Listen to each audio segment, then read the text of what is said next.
বিসমিল্লাহির রহমানির রহিম। আমাদের প্রতিদিনের আলোচনায় সাধারণত পুরা ভাগ জুড়েই থাকে।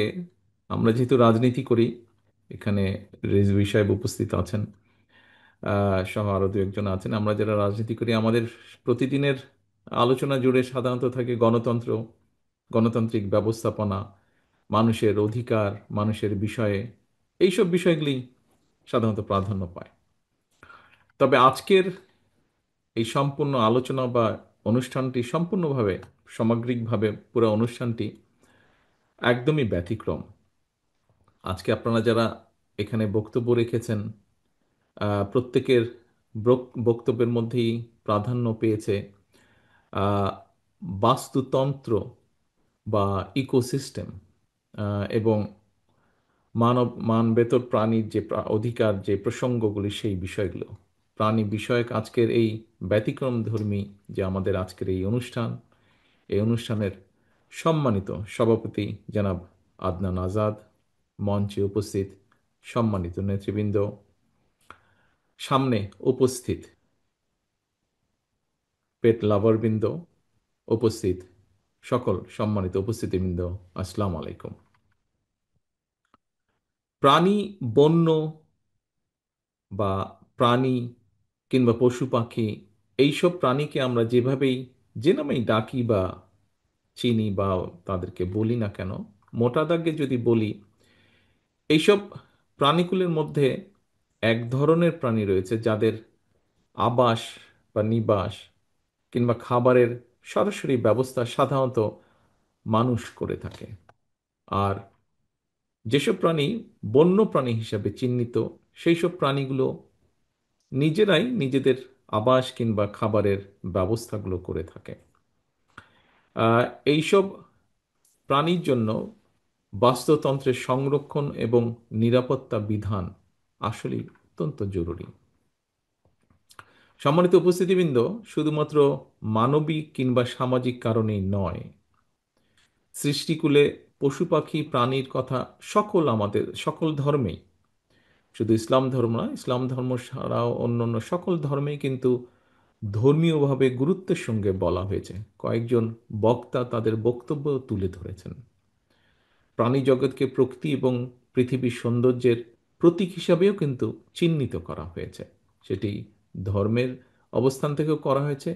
বিভিন্ন মনীষীও বিভিন্ন সময়ে সেটি তাদের বক্তব্যে তুলে ধরেছেন। পবিত্র কোরআনে বিভিন্ন প্রাণীর নামে বেশ কিছু সূরা আছে, সূরার নামকরণ করা হয়েছে। আল্লাহ তাআলা বলেছেন কোরআনে, একজন বক্তা বলেছেন, আমি তার কথার সূত্র ধরেই বলতে চাই, যে প্রাণীকুল সৃষ্টির অন্যতম কারণ হলো এগুলোতে তোমরা আরোহণ করে থাকো, আর এগুলো সৌন্দর্যের প্রতীক। এছাড়াও কিন্তু বলা হয়েছে পৃথিবীতে বিচরণশীল যত প্রাণী আছে আর যত পাখি দুই ডানা মেলে উড়ে বেড়ায়, তারা সবাই তোমাদের মতন এক এক একক জাতি। পশু পাখি কিংবা বন্য প্রাণী অর্থাৎ সৃষ্টি জগতের প্রতিটি সৃষ্টি একে অপরের জন্য উপকারী। আমাদের বেশ কিছু বক্তা তাদের বক্তব্যে বিভিন্নভাবে কোন প্রাণী কিসের জন্য উপকারী, এমনকি রিজি আহমেদ সাহেব তার বক্তব্যে একটু বলেছেন কিছুক্ষণ আগে, যখন উনি বন্দি দশায় ছিলেন সেই সময়ও, যে বেজি উনি দেখেছেন, বেজিগুলোকে সেখানকার যারা কর্তৃপক্ষ ছিল তারা কেন বেজিগুলোকে কোনো ক্ষতি করে না, সেটির কারণ তারা দিয়েছে। তার মানেই ব্যাপারটা দাঁড়াচ্ছে প্রত্যেকটা, মানে জগতের সৃষ্টি একটার জন্য একটা অপরের উপকারী। মানব সমাজের বিকাশে প্রত্যেকটা পশু পাখি কিংবা বন্য প্রাণীর ভূমিকা যে অনস্বীকার্য, আমরা এতক্ষণ আলোচনায় সেটা শুনেছি সকলের কাছ থেকে। আমরা কম বেশি সবাই জানি, কিংবা কেউ কেউ হয়তো ভুক্তভোগীও। সেটা হলো গত কয়েক বছর ধরে এখানে হয়তো অনেকেই হয়তো আছেন সেটার ভুক্তভোগী, আজকে যারা এখানে সামনে উপস্থিত আছেন। গত কয়েক বছর ধরে বাংলাদেশে কিন্তু এডিস, যে মশাবাহিত যে ডেঙ্গু জ্বর, এটা কিন্তু বেশ মারাত্মক রূপ নিয়েছে কখনো কখনো। প্রাণী সংরক্ষণ নিয়ে আপনারা যারা কাজ করছেন, যারা কম বেশি কাজ করেন, আপনাদের প্রত্যেকেরই ধারণা আছে ব্যাঙ কিন্তু এই এডিস মশার লার্ভাটা খেয়ে থাকে। মশার বিস্তারটা রোধ করতে সাহায্য করে ন্যাচারাল উপায়, প্রাকৃতিক উপায়। সুতরাং এই বিষাক্ত মশার বিস্তার রোধের জন্য বিশেষ করে শহরে নগরে ব্যাঙের জন্য নিরাপদ আবাস আমরা এখানে ফড়িং, জোনাকি জোনাকি পোকা, প্রজাপতির বিভিন্ন বিষয় কেন প্রয়োজন, মৌমাছির কেন প্রয়োজন, সেগুলো যেরকম আজকে শুনেছি, ঠিক একইভাবে আমি যেটি বলছি এটা অনেকেরই আপনাদের কম বেশি ধারণা আছে যে ব্যাঙের জন্য নিরাপদ যে আবাস অর্থাৎ জলাশয়ে থাকা প্রয়োজন, ঠিক একইভাবে যেরকম ফড়িং বা জোনাকির জন্য প্রয়োজন। এভাবেই কিন্তু মানব সমাজের নিরাপত্তার স্বার্থেই কিন্তু প্রত্যেকটা প্রাণীর, প্রতিটা প্রাণের নিরাপত্তায় প্রয়োজনীয় উদ্যোগ গ্রহণ জরুরি আমাদের। মানুষের অধিকার প্রতিষ্ঠার জন্য যেমন গণতন্ত্রের চর্চা বা সুরক্ষার প্রয়োজন, ঠিক একইভাবে কিন্তু প্রাণীর অধিকার নিশ্চিত করার জন্য বাস্তুতন্ত্রের সুরক্ষা প্রয়োজন।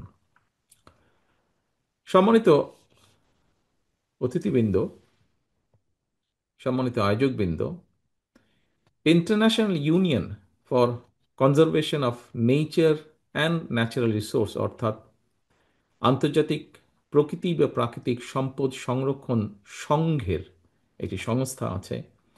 আহ, একজন বক্তা ওনার বক্তব্যে এই বিষয়টা বলে গেছেন।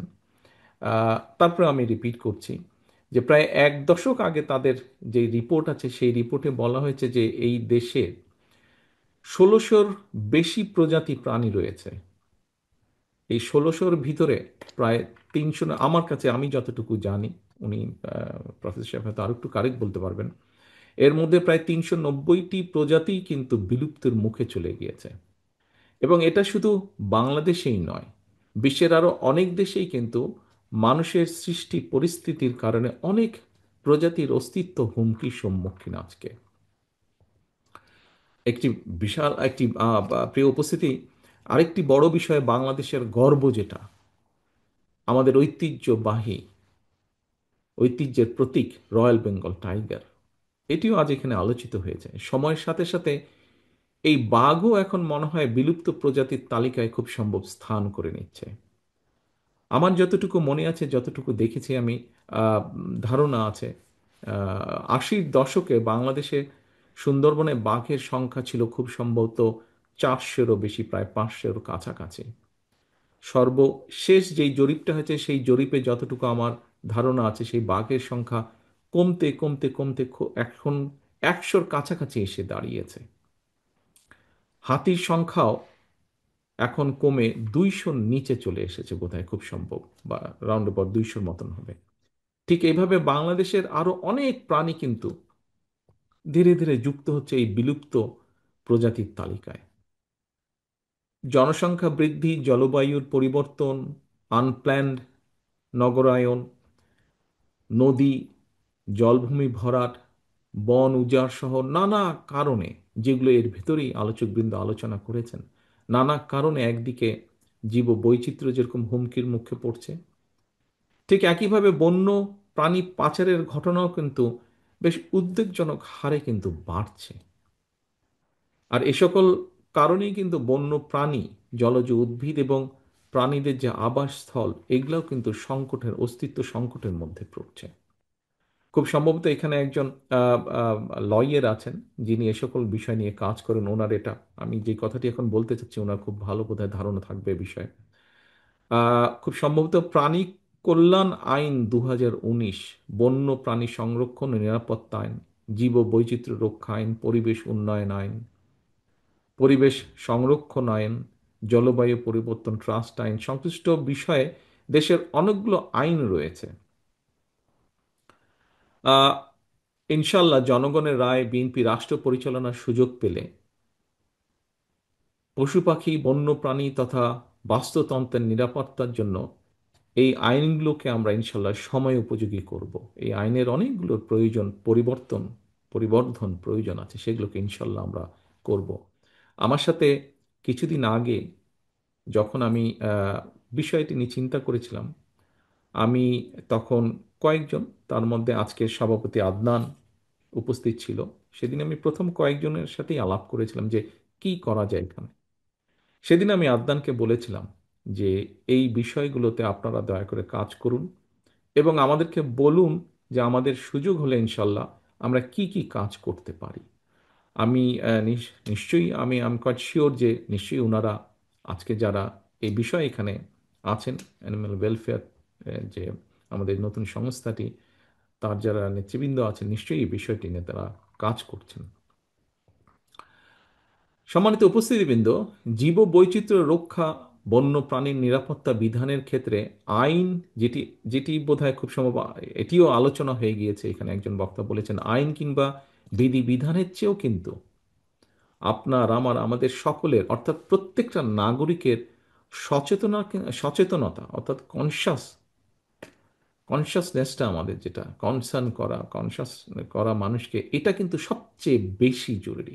আমাদের প্রত্যেকের এই উপলব্ধিটা আসতে হবে, মনের ভেতরে উপলব্ধিটা থাকতে হবে যে জীব বৈচিত্র্য রক্ষা এবং বন্য প্রাণীর নিরাপত্তার সঙ্গে কিন্তু আমরা যারা মানুষ, মানব সমাজ, আমাদের নিরাপত্তাও কিন্তু জড়িত, আমাদের অনেক বিষয় জড়িত। সম্মানিত সুধীবৃন্দ, বিভিন্ন দল, ভিন্ন দল, ভিন্ন মত কিংবা অবৈধভাবে লোভ লালসার আশায় যেখানে মানুষের প্রতি মমত্ববোধের একটা অভাব প্রকট হয়ে উঠছে, সেখানে পশু পাখি কিংবা বন্য প্রাণীর প্রতি মমত্ববোধের কথা হয়তো অনাহত ভাবার মতন মনে হতে পারে, যে যেখানে মানুষেরই বিষয় সেখানে হঠাৎ করে পশু পাখি নেই। তবে এটাও কিন্তু সত্যি, পশু পাখি কুকুর বিড়াল হাতি কিংবা বাঘ অর্থাৎ প্রাণীর প্রতি মানুষের হৃদয় অনুভবের স্থান তৈরি যদি না হয়, শুধু আইন করে প্রাণীর আহার আবাস নিবাস নিশ্চিত করা, যা আজকে নিশ্চিত করার জন্য আমরা কিছু সংখ্যক মানুষ এখানে একত্রিত হয়েছে, যে বিষয়গুলো নিয়ে আমরা কনসার্ন এক্সপ্রেস করছি, আমরা যদি এই কনসাসনেসটা মানুষের মধ্যে যে অনুভূতিটা যদি আমরা তৈরি করতে না পারি, তাহলে শুধু এই প্রাণীর আইন করে প্রাণীর আহার নিবাস তাদের নিরাপত্তা নিশ্চিত, এই সবগুলো বিষয় কিন্তু অত্যন্ত কঠিন হবে। উপস্থিতিবৃন্দ, প্রাণীর নিরাপত্তা, অধিকার রক্ষা, মানব সভ্যতার উৎকর্ষতা এবং বিকাশের পর্যায় নির্ণয়ের ক্ষেত্রে প্রাণীর নিরাপত্তা এবং অধিকার রক্ষার বিষয়টি নির্ণায়ক ভূমিকা পালন করতে পারে। আমি মনে করি প্রাণী অধিকারের যে বিষয়টি শুধুমাত্র প্রাণীদের প্রতি মানবিক দায়িত্বই নয়, বরং জীব বৈচিত্র্যের সংরক্ষণ, বাস্তুতান্ত্রিক ভারসাম্য রক্ষা এবং মানব জাতির নিজেদের সুস্থ এবং টেকসই ভবিষ্যৎ নিশ্চিত করাও কিন্তু অত্যাবশ্যক। মানুষ যখন প্রাণীদের প্রতি সহানুভূতিশীল হয়, প্রাণীদের নিরাপদ আবাসস্থল নিশ্চিত করে, তখন এটা মানব সমাজের পরিপক্কতা এবং উন্নত নৈতিকতারই কিন্তু প্রতিফলন ঘটায়। সুতরাং মানুষ তার নিজের প্রয়োজনেই প্রাণীদের বাঁচিয়ে রাখা দরকার, প্রাণীদের আবাস অক্ষত রাখা দরকার। সম্মানিত সুধীবৃন্দ, আমরা যখন প্রাণীর নিরাপত্তা নিয়ে কথা বলছি, আমার ধারণা এই মুহূর্তে আমাদের হয়তো অনেকেরই মনে একটা চিন্তা হয়তো আসতে পারে, সেটা রাষ্ট্র যখন কখনো কখনো খোদ মানুষের নিরাপত্তা নিশ্চিত করতে ব্যর্থ হয়, তখন আমরা প্রাণীর নিরাপত্তা নিয়ে আলাপ করছি। কারো মনে এই ধরনের কথা আসাটা অন্যায্য নয় হয়তো, তবে আমাদের বোধহয় এটাও জেনে রাখা প্রয়োজন, নানা ক্ষেত্রে আমাদের সীমাবদ্ধতা কিংবা দৃশ্যত ব্যর্থতা ব্যর্থতা দৃশ্যমান থাকলেও সকল শুভ উদ্যোগকে আমাদের প্রতিদিনের চর্চায় এবং আলোচনায় রাখা দরকার। আমি মনে করি ব্যক্তিগতভাবে, আমি মনে করি আমি মনে করি গণতন্ত্রের সঙ্গে মানুষের অধিকারের সম্পর্কটা যেমন, বাস্তুতন্ত্রের সঙ্গে পশু পাখি এবং বন্য প্রাণীর অধিকারের সম্পর্কটা তেমন। সুতরাং রাষ্ট্র, রাজনীতিতে গণতন্ত্র এবং শুদ্ধাচার প্রতিষ্ঠিত থাকলে বাস্তবিকভাবেই বাস্তুতন্ত্র নিরাপদ থাকে। সম্মানিত উপস্থিতিবৃন্দ, আমার মনে হয় ১.৫ দশকেরও বেশি সময় ধরে একজন মানুষ, একজন নাগরিক হিসাবে সকল গণতান্ত্রিক রাজনৈতিক অধিকার হারানোর কারণে আমাদের অনেকের মনে হয়তো এক ধরনের অসহিষ্ণুতার জন্ম নিয়েছে। এই অসহিষ্ণুতা কাটিয়ে একজন মানবিক মানুষ হয়ে ওঠার জন্য মনুষ্যত্ব অর্জন আর পশুত্ব বর্জনই হোক আমাদের অঙ্গীকার। আমি বিশ্বাস করি আমি বিশ্বাস করি মানুষ হিসাবে আমরা রাষ্ট্র এবং সমাজে নিজেদের অধিকার নিশ্চিত করতে পারলে অন্য সকল প্রাণীর অধিকার সংরক্ষণের ব্যাপারেও আমরা আরও সতর্ক এবং যত্নবান থাকব। সেই বিবেচনা থেকেই দেশের রাজনৈতিক ডামাডোলের বাইরে এসে পশু প্রাণী প্রেমী কিছু মানুষের আয়োজনের আজকের প্রাণী বিষয়ক এই আলোচনাটি অবশ্যই অর্থবহ এবং অত্যন্ত ভালো একটি উদ্যোগ। দেশের প্রাণীর নিরাপত্তা এবং অধিকার সংরক্ষণের স্বার্থে বাংলাদেশ অ্যানিম্যাল ওয়েলফেয়ার অ্যাসোসিয়েশন গঠন করে সুসংগঠিতভাবে আরও কার্যকর ভূমিকা রাখার ক্ষেত্রে আপনাদের এই চলমান উদ্যোগকে আমি আন্তরিকভাবে সাধুবাদ জানাই এবং আপনাদের আন্তরিক সাফল্য কামনা করি। একই সাথে এখানে আজকের এই অনুষ্ঠানটিকে এবং এই সংগঠনটিকে তৈরি করার জন্য এই সংগঠনের এখানে আলোচনার এসছে, রুমনের বক্তব্যে উঠে এসছে যে কিছু মানুষ একত্রিত হয়ে আপনারা একটি হসপিটাল তৈরির উদ্যোগ গ্রহণ করেছেন। আমি তাদেরকে আন্তরিকভাবে সাধুবাদ এবং ধন্যবাদ জানাই। আমি এখানে ধন্যবাদ জানাতে চাই জাহিদ। জাহিদ আমার এলাকার ছেলে, সেজন্য আমি ওকে আলাদাভাবে চিনি একটু। জাহিদকে আমি ধন্যবাদ জানাতে চাই যে এই অ্যাম্বুলেন্সটির কথা উঠে এসেছে, সেই অ্যাম্বুলেন্সটি আজকে এই সংস্থানটিকে জাহিদ উপহার হিসেবে দিয়েছে। আপনারা এরকম এভাবে যারা আপনারা ছোট ছোট করে অথবা যার যে অবস্থান থেকে আপনারা সহযোগিতা করেছেন এই সংস্থার অগ্রযাত্রা শুরু করার জন্য প্রত্যেককে আন্তরিকভাবে ধন্যবাদ জানাই। পরিশেষে আয়োজকবৃন্দকে আবারও ধন্যবাদ জানাই। এই যাত্রায় আমাদের স্লোগান হোক প্রাণ বাঁচাও প্রাণী বাঁচাও, দেশ হোক সকল প্রাণের নিরাপদ আশ্রয়স্থল। এই প্রত্যাশা রেখে আজকের বক্তব্য শেষ করছি। আসসালামু আলাইকুম।